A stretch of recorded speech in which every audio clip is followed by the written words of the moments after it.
안녕하세요. 우리 22장 3절 같이 한번 읽겠습니다. 22장 3절 시작. 여호와께서 이와 같이 말씀하시되 너희가 정의와 공의를 행하여 탈취당한 자를 압박하는 자의 손에서 건지고 이방인과 고아와 갑을 압제하거나 학대하지 말며 이곳에서 무죄한 피를 흘리지 말라. 은혜로우신 아버지 하나님 예배하기를 원합니다. 성령 하나님께서 예레미야 말씀을 통해서 오늘 우리에게 필요한 말씀을 허락하여 주시옵고 우리가 삶의 자리에서 이 말씀을 실천할 수 있도록 인도하여 주옵소서. 이 예배를 축복하시고 성령 하나님께서 인도하여 주옵소서. 감사하며 예수님의 이름으로 기도합니다. 아멘. 정의와 공의라는 말은 오늘날 우리에게 다 별로 낯설지 않지요. 왜냐하면 언론은 끊임없이 정의를 외치고 젊은 세대는 공정이라는 단어에 대단히 민감하기 때문이죠. 그러나 이러한 외침에도 불구하고 사실은 우리 사회 곳곳에서는 정의로 공의를 찾기가 쉽지 않는 것도 사실이죠. 이런 현실 속에서 오늘 말씀은 우리를 향해 도전합니다. 정의와 공의를 행하여. 하나님께서 예레미야 선지자를 통해 주신 이 명령은 단순한 구호가 아니라 실제 삶의 자리에서 실천해야 하는 명령입니다. 그렇다면 하나님께서 말씀하시는 정의와 공의는 무엇이며 오늘날 우리는 그 말씀 앞에서 어떻게 반응해야 합니까? 첫째, 정의가 사라진 나라는 무너집니다. 유다의 마지막 왕 시드기야가 있는데 그때 바벨론의 군대가 예루살렘을 포위했습니다. 위기를 맞은 시드기야는 하나님의 도움을 구하고자 예레미야에게 사람을 보냅니다. 그는 여호와께서 과거에 베푸셨던 기적처럼 이번에도 예루살렘을 구원해 주시기를 기대했습니다. 그러나 문제는 시드기야가 여전히 우상을 섬기며 하나님의 도우심을 당연하게 여겼다는 데 있습니다.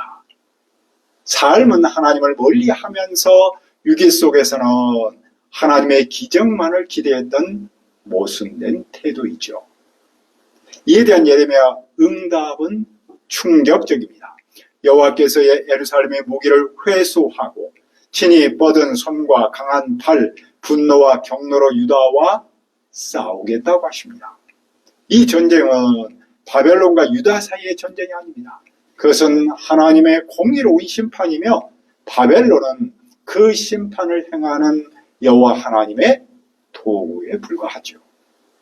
여호와께서는 사람과 짐승을 모두 칩니다. 그 후에 유다의 왕 시드기야와 그의 신하들 백성 그리고 이 성에서 전염병과 칼과 기근에서 남은 사람을 바벨론 느부갓네살 손과 그들 원수의 손과 그들의 생명을 찾는 자들의 손에 다 넘겨버립니다. 그들은 유다를 치되 측은히 여기지도 않고 궁휼히 여기지도 않고 불쌍히 여기지도 않습니다. 여호와께서 그들 앞에 두 개의 길을 두십니다. 그것은 생명의 길과 사망의 길입니다. 유다가 사는 길은 무엇입니까? 21장 9절을 보십시오. 이 성읍에 사는 자는 칼과 기근과 전염병에 죽으려니와 너희를 에워싼 갈대아인에게 나가서 항복하는 자는 살 것이나 그의 목숨은 전리품같이 되리라. 예루살렘 도시에 머무는 사람은 죽습니다. 성을 의지하고 바벨론과 싸우는 사람은 칼과 기근과 전염병으로 죽습니다. 그러나 갈대아 사람에게 항복한 사람은 살아남습니다. 그들은 전쟁의 전리품처럼 살아남습니다.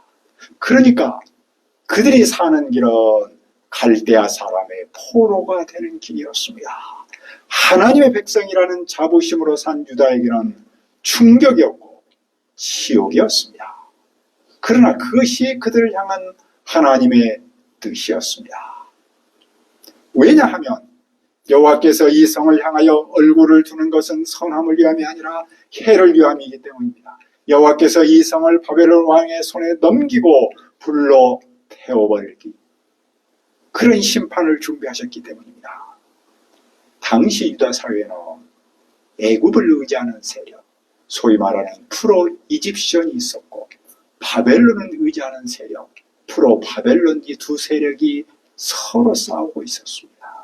그러니까 그들은 유다의 미래가 애굽에게 달려있다라고 생각하는 파가 있었고, 아니다, 바벨론에게 달려있다라고 하는 정치적 갈등 세력이 있었습니다. 그러나 에레미야는 당시 유다의 형편을 이런 정치적 상황에서 보지 않았습니다. 그는 하나님 앞에서, 즉 신학적 상황에서 보고 신학적인 메시지를 전하고 있는 것이죠. 그러면 다윗의 집은 무엇을 해야 합니까? 21장 12절을 한번 읽읍시다. 21장 12절. 21장 12절입니다. 시작. 여호와께서 이와 같이 말씀하시니라. 다윗의 집이여, 너는 아침마다 정의롭게 판결하여 탈취당한 자를 압박자의 손에서 건지라. 그리하지 아니하면 너희 악행 때문에 내 분노가 불같이 일어나서 살리니 능히 끌 자가 없으리라. 왕의 첫 번째 임무는 정의로운 판결입니다. 정의를 행하지 않으면 모든 것이 다 무너집니다. 억울한 자, 빼앗긴 자를 압박자의 손에서 구출하는 그것이 정의입니다. 만일 왕이 정의를 행하지 않으면 여호와의 분노는 불처럼 타올라 누구도 그것을 막을 수 없습니다. 사회의 정의가 무너지면 하나님의 분노는 통치 질서 자체를 삼켜버립니다. 그런데 예루살렘은 이렇게 말했습니다. 누가 내려와서 우리를 치겠느냐? 누가 우리의 거처에 들어오겠는가? 왜냐하면 그들은 예루살렘을 난공불락의 도시로 여겼습니다. 그도 그럴 것이 예루살렘은 하나님의 집이 있는 곳이기 때문이죠. 그들은 하나님께서 예루살렘을 지켜줄 것으로 믿어 의심하지 않았습니다. 그러나 문제는 그들의 신앙과 삶이 너무 멀리 떨어져 있다는 데 있었습니다. 그들의 신앙과 삶이 일치하지 않은 가운데서 막연한 하나님께 대한 기대는 자기 기만적인 착각이었습니다. 하나님을 바르게 섬기지도 않으면서 하나님의 보호만을 기대하는 것이야말로 참으로 나쁜 일이었습니다. 하나님은 그런 유다를 대적합니다. 그 점에서 유다의 진짜 적은 바벨론이 아니라 하나님이셨습니다. 하나님은 각자의 행위대로 벌합니다. 왕 역시 자신이 행한 대로 심판을 받습니다. 본래 신명기에 의하면 왕은 하나님의 율법책을 옆에 두고 그 말씀을 날마다 읽으며 다스려야 했습니다. 그러나 그는 하나님의 말씀을 거절하고 우상을 따랐습니다. 여호와께서는 하나님을 떠나고 우상을 따르는 그런 왕을 심판할 수밖에 없었죠. 숲에다가 불을 놓듯이 유다 왕국을 심판하십니다. 모든 영광과 권세를 태우셨습니다. 그러면 유다 왕국은 무엇을 해야 합니까?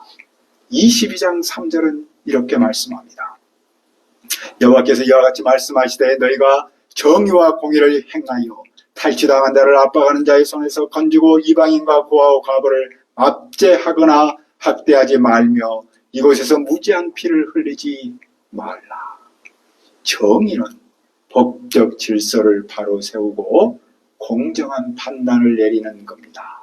공의는 하나님과 이웃과의 바른 관계 속에서 긍휼과 나눔과 도우심을 실천하는 삶의 태도이죠. 다시 말하면 정의는 올바른 기준에 따른 판단이라면 공의는 올바른 관계를 유지하는 삶의 방식이라고 할 수 있겠습니다. 그 점에서 정의와 공의는 사실은 같은 개념으로 이해할 수 있겠죠. 중요한 것은 이 말씀은 추상적 개념이 아니라 매우 구체적인 명령이라는 겁니다. 즉 억울한 자를 구하고 사회적인 약자들인 이방인 고아 과부를 억누르지 않는 것이고 죄 없는 사람을 함부로 대해서 죄인으로 만들지 않는 겁니다. 억울한 일이 반복되고 약자의 권리가 계속해서 짓눌려 있다면 그것은 정의와 공의가 없는 사회가 되겠죠. 만일 그들이 이 말씀을 순종하여 정의와 공의를 행한다면 다윗의 자손들과 신하들과 백성이 병거와 말을 타고 이 성문으로 들어옵니다. 그들이 하나님의 공의와 정의를 행하면 바벨론의 침략도 방어할 수 있다는 겁니다. 그 나라가 절대로 무너지지 않는다는 겁니다. 그러나 만일 그들이 듣지 않는다면 그 집은 반드시 황폐합니다. 지금까지 유다 왕조는 여호와께서 길르와 레바논처럼 아름답고 존귀하게 여기신 존재였습니다. 왕국은 레바논의 백양모로 지어졌고 영광스러운 외관을 자랑했습니다. 그러나 그 외형적 아름다움은 하나님의 심판 앞에서 무너집니다. 하나님은 예레미야를 성별하여 선자로 세우셨더니 유다를 멸망시킬 자도 성별하여 준비했습니다. 그들은 백양모 궁전을 무너뜨리고 나무를 베어서 불에 던져버립니다. 이 모든 일을 바라보는 사람은 이런 질문을 갖습니다. 여호와께서 어째서 이 큰 성, 이 아름다운 예루살렘 성을 불태운단 말인가? 그 질문에 대한 대답은 분명합니다. 22장 9절은 이렇게 기록합니다. 그들이 대답하기는 이는 그들이 자기 하나님 여호와의 언약을 버리고 다른 신들에게 절하고 그를 섬긴 까닭이라 하셨다. 예루살렘 멸망을 보면서 의문을 가졌던 그들이 스스로 그 질문에 대한 답을 알고 있습니다. 유다가 무너진 이유는 여호와의 언약을 버리고 다른 신들을 섬겼기 때문입니다. 이방 사람도 이 사실을 알 만큼 명확합니다. 유다의 멸망은 하나님의 언약을 배반한 결과였습니다. 여기서 볼 때 겉으로는 화려해 보여도 정의와 공의가 사라진 공동체는 결국 무너집니다. 그것은 하나님을 버리고 다른 신들을 섬긴 결과이기 때문입니다. 하나님께서 그의 백성과 함께 하시는 조건은 성전의 존재나 종교적 전통에 있지 않습니다. 오히려 하나님은 정의와 공의가 강처럼 흐르는 삶을 원하십니다. 이러한 정의와 공의의 실천은 곧 사랑으로 나타납니다. 그 사랑의 표현은 구제는 물론이고 도움이 필요한 사람한테 도움을 주는 것, 즉 예수님을 증언하는 일로도 나타납니다.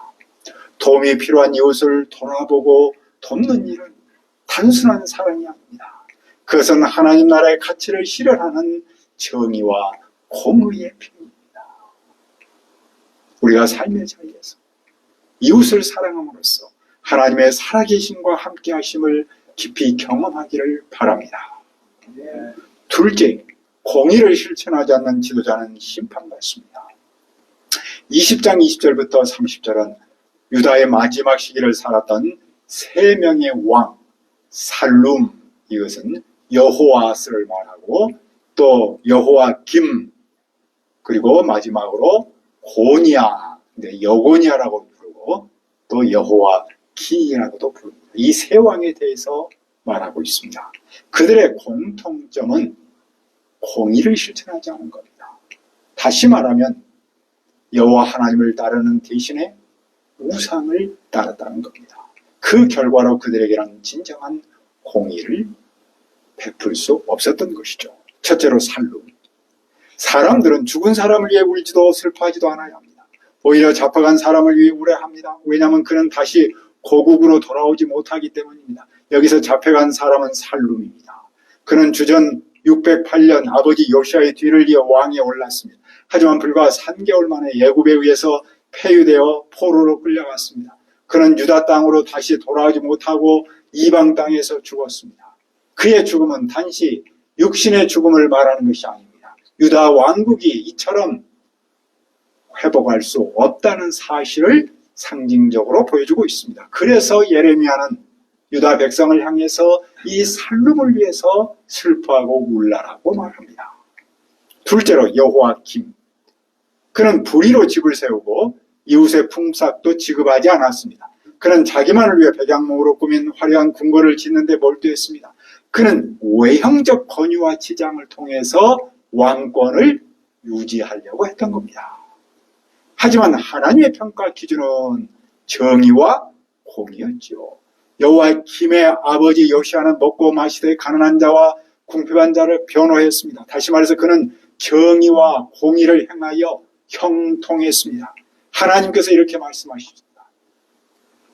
이것이 나를 알미니라.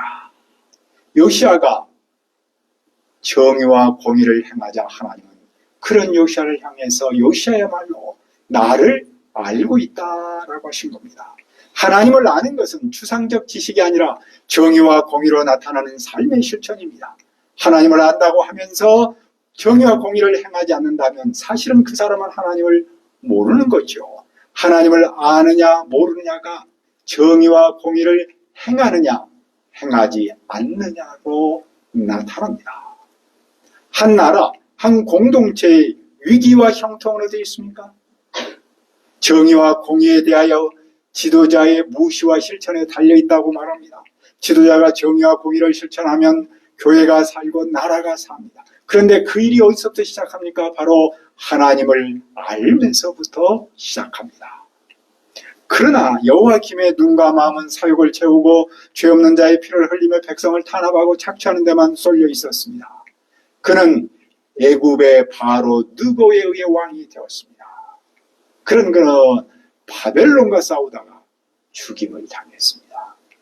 아무도 여호와김의 죽음을 애도하지 않았습니다. 남자들도 슬퍼하지 않았고 여자들도 예석하지 않았습니다. 사람들은 그를 끌어다가 예루살렘 성문 밖으로 내던지고 나귀처럼 묻었습니다. 그는 왕이었지만 왕처럼 죽지 못했습니다. 왜냐하면 공의를 예면했기 때문입니다. 하나님께서 심판하셨기 때문이죠. 그러므로 예루살렘은 모든 사람이 들을 수 있는 고통의 소리를 외쳐야 합니다. 왜냐하면 유다를 사랑하는 사람, 즉 유다와 동맹을 맺은 그 나라가 모두 사라지기 때문입니다. 여호와께서 예루살렘이 평안할 때 말씀하셨지만 그들이 듣지 않았기 때문입니다. 그들의 듣지 않음은 습관적인 죄였습니다. 그 결과 그들의 목자들, 즉 그들의 왕들은 모두 다 바람 같은 바벨론에 삼켜집니다. 그들을 사랑하는 자들, 동맹국들도 사라집니다. 그때 유다는 반드시 모든 악 때문에 수치와 모욕을 겪습니다. 유다는 자기 왕궁을 레바논의 백양목으로 지는 그런 안전한 요새라고 얘기했지만 하나님은 오히려 그들이 해산하는 고통의 여인처럼 깊은 고통을 겪는다고 선언합니다. 셋째로 고니야입니다. 22장 24절을 보십시오. 여호와의 말씀이다. 나의 삶으로 맹세하느니 유다 왕 여호와김의 아들 고니야가 나의 오른손에 인장 반지를 할지라도 내가 빼어. 인장 반지는 하나님의 소유, 왕권의 상징을 하고 있습니다. 그러나 하나님은 그 반지를 빼어버립니다. 이것은 다윗 왕조와의 단절, 하나님의 거절을 의미합니다. 고니야는 바벨론으로 끌려가서 다시는 고향으로 돌아오지 못합니다. 그렇다면 이 사람 고니야는 천하고 깨진 그릇인가요? 좋아하지 않은 그런 그릇인가요? 왜 그 자신도 모르는 낯선 땅으로 가족과 함께 끌려가게 되었습니까? 땅이요. 유다는 이런 사실 앞에서 여호와의 말씀을 들어야 합니다. 그들이 들어야 할 말씀은 무엇입니까? 22장 30절을 보십시오. 22장 30절 한번 읽읍시다. 시작. 여호와께서 이와 같이 말씀하시니라. 너희는 이 사람이 자식이 없겠고 그의 평생 동안 형통하지 못할 자라 기록하라. 이는 그의 자손 중 형통하여 다윗의 왕에 앉아 유다를 다스릴 사람이 다시는 없을 것임이라 하시니라. 고니야는 어떤 점에서 유다의 마지막 희망처럼 보였습니다. 하지만 그는 자식이 없고 다윗의 왕에 앉아 유다를 다스릴 사람이 다시는 없습니다. 하나님의 공의를 실천하지 않은 왕의 역사를 끊으셨기 때문입니다.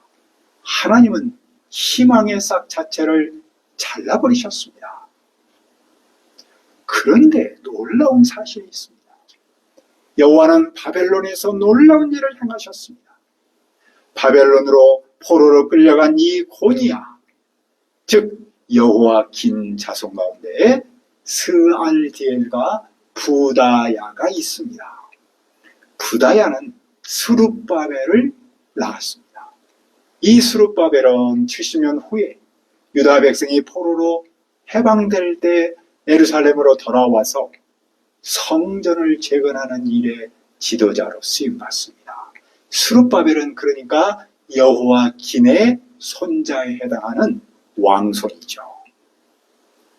그렇지만 그가 돌아와서 눈에 보이는 유다 왕국을 다시 세우지는 못했습니다.